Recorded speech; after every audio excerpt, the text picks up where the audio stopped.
আজ সরিষা পোস্ত দিয়ে মাছের ঝোল করব। প্রথমে মাছগুলো ভেজে নেব। তেলে একটু নুন দিয়ে দিলাম, মাছগুলো দিয়ে দিলাম। আমি সাদা তেলেই ভেজে নিচ্ছি মাছগুলো। এইদিকে সরষে পোস্ত আর একটু জিরা লঙ্কা নিয়ে নিলাম, বেটে নিলাম। মাছগুলো এক পিঠটা ভাজা হয়ে গেছে, উল্টে নিলাম, উঠিয়ে নিলাম। বাকি মাছগুলো দিয়ে দিলাম।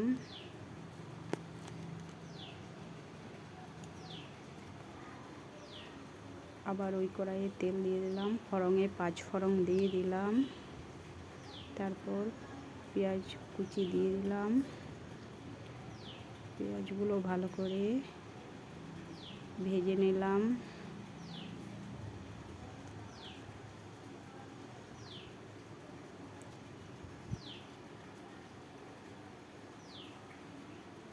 এরপর টমেটো কুচি দিয়ে দিলাম।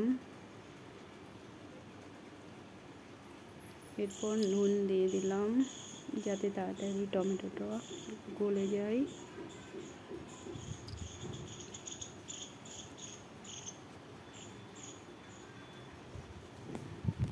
টমেটো গলে গেছে। এরপর সর্ষে পোস্ত বাটাটা দিয়ে দিলাম। এটাও ভালো করে কষে নেব। একটু জল দিয়ে দিয়ে কষবো যাতে না লেগে যায় বা পুড়ে যায়, তো সর্ষে তিতো হয়ে যায়।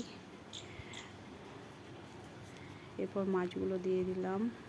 ওই মশলাটার সাথেই মাছগুলো একটু কষে নেব আস্তে করে, যাতে না ভেঙে যায় মাছগুলো। এরপর জল দিয়ে দিলাম।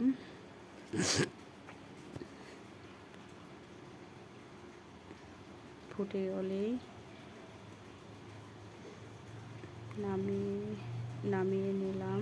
এইভাবে করলে খুব ভালো লাগে খেতে, সর্ষে পোস্ত দিয়ে চারাপোনা মাছ।